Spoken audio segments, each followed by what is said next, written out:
I always found myself drawn to more of the outsider type people. They were more interesting, they had more personality. People like John Waters, like Divine Heidi Fleiss, for example. You know from coming to dinner parties at my house, David, there was always a couple people at the table that were a little bit askew. And I think that the outsiders are probably more tangible, more realistic people than the people that get caught up in their own images and persona per se. Certainly you know from Grace Jones, at many dinner parties, dancing around, being self-deprecating, being funny. These are people I could relate to. They were people you could put your finger on and you could trust them, and they were honest, they were open. That was a big part for me, when people are open and honest, and that really allows you to capture and get inside their heads as far as who they are as individuals. When I look back over all the years of taking pictures, it's interesting how my style has remained pretty much the same. I've stayed pretty true to my vision. I don't think I've been flavor of the month, and I've never felt a need to change my vision in terms of how I see things. It's always been pretty black and white, and it's always been pretty straightforward. I don't think there's a lot of tricks to my photography. I think most of what I try to capture in an image is the essence of the human being, to get them to connect. If there's nothing going on in the eyes, there's nothing going on in the portrait.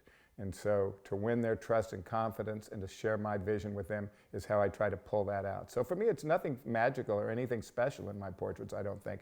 It's about communication and connecting with an individual.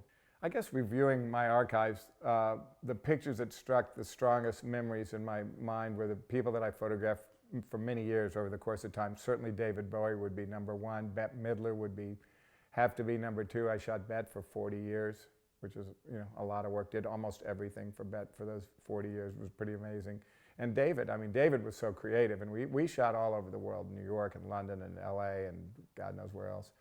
And he was always fun to shoot because he always had such great ideas. So there was and even Michael Jackson I shot, a bunch of times, and we always came up with, he was a very creative person because he would call me before the shoot and we would discuss the shoot in depth so that when he came in I knew exactly what we were going to do, and we had total free reign to do whatever we wanted to do.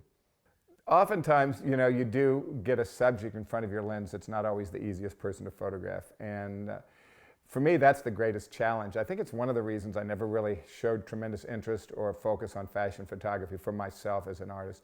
I've always liked the challenge of breaking through that upper crust with some of these people to get inside their heads. And a lot of times it was coming up or down to their level, and it was always siding with the celebrity over any creative director or talent that was basically running the show, so to speak, that I was like a hired gun for. I wanted the people in front of my lens to realize I was playing for their team. I shared my vision with them. I always shared my Polaroids with them. Later, the digital captures, obviously.